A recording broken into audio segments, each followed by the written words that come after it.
발표 시작하겠습니다. 이전 파트에서 정점별 조명 처리를 했죠. 이 정점 쉐이더에서 이 디퓨즈, 스페큘러, 앰비언트, 이머시브 요 값을 이용해서 최종적으로 이 정점의 조명 처리를 마친 정점의 색상 값을 구했습니다. 그럼 프레그먼트 쉐이더에선 무슨 일을 해야 되냐? 우리가 이전에 배웠던 레스터화 단계, 그 중에서도 스캔 변환이 사실 이 삼각형의 새 정점 색상 값을 이용해서 보관 과정을 거쳐서 그 안에 있는 프레그먼트들의 색상 값을 구하는 과정이었거든요. 근데 이때 사용된 삼각형의 새 정점의 색상 값이 바로 이전 단계의 정점 쉐이더에서 조명 처리가 완료된 최종 색상 값이기 때문에 프레그먼트 쉐이더에서는 별다른 작업 없이 그냥 입력받은 색상을 그대로 그대로 출력하면 됩니다. 이렇게 해서 정점별 조명 처리 과정에 대해 알아보았는데, 근데 이 정점별 조명에 문제점이 있는데, 레스터화 단계를 좀 돌이켜보면은 삼각형의 내부 프레그먼트들의 색상값을 얻어내기 위해서 각 정점의 색상값을 이용한단 말이죠. 이걸 다르게 말하면은 조명 반사나 특별한 상황이 주어져도 정점 영향을 받지 않으면 그 삼각형의 프레그먼트 또한 영향을 받지 않는다는 말이 됩니다. 이런 문제는 저해상도 메시에서 더 두드러지게 발생을 하는데요.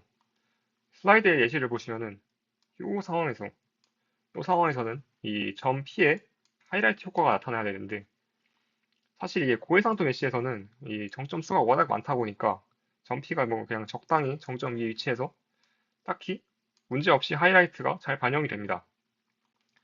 그런데 저해상도에서는 점 P가 정점 위가 아니라 정점 사이에 어디 위치하죠?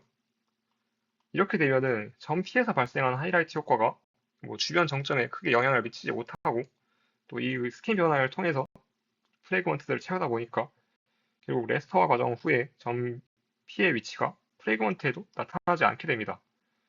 이렇게 문제가 생기게 됩니다. 여기서 파생되는 문제로 저해상도 메쉬에서는 카메라가 움직이면 같이 하이라이트 위치도 따라서 움직이는 문제가 생기죠. 카메라가 움직이면서 하이라이트가 발생하는 점 P가 정점 위에 위치를 했다가 또 다시 나가고 다시 위치하는 그런 과정을 반복하기 때문에 하이라이트 크기가 일관적이지 못하고 좁아졌다가 넓어졌다가 하는 그런 문제가 생깁니다.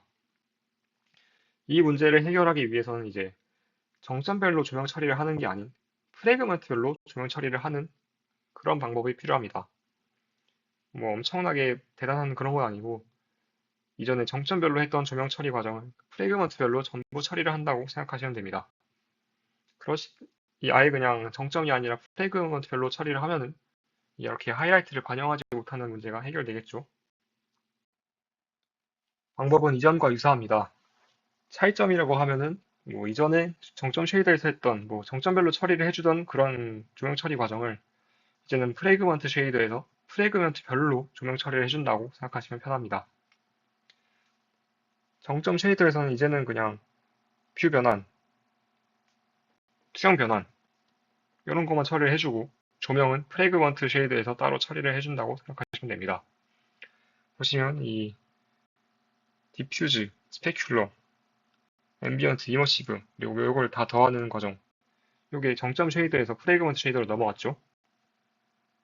이게 이전에는 하드웨어 성능이 그렇게 막 뛰어나지 않아서 프레그먼트별로 전부 조명 처리를 해버리는 게 불가능했다고 하는데 요즘에는 하드웨어, 그래픽 카드 성능이 워낙 좋다 보니까 아예 그냥 프레그먼트 전부를 조명 처리하는 게 가능해졌다고 합니다.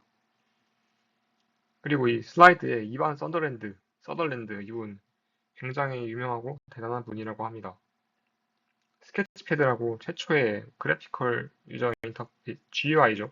그 개념을 최초로 발명하시고 또 스케치패드 이게 일종의 CAD의 전신, 최초의 CAD 그런 느낌이고 대단하신 분이라고 합니다.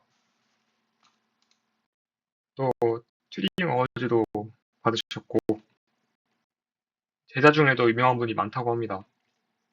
저번에 제트버퍼링 강의 때 잠깐 등장하셨던 이 대단한 분, 또 어도비, 아타리, 그리고 바로 직전 파트에서 등장했던 퐁 모델 중의 퐁 이런 분도 계시고 아무튼 이상으로 발표 마치겠습니다.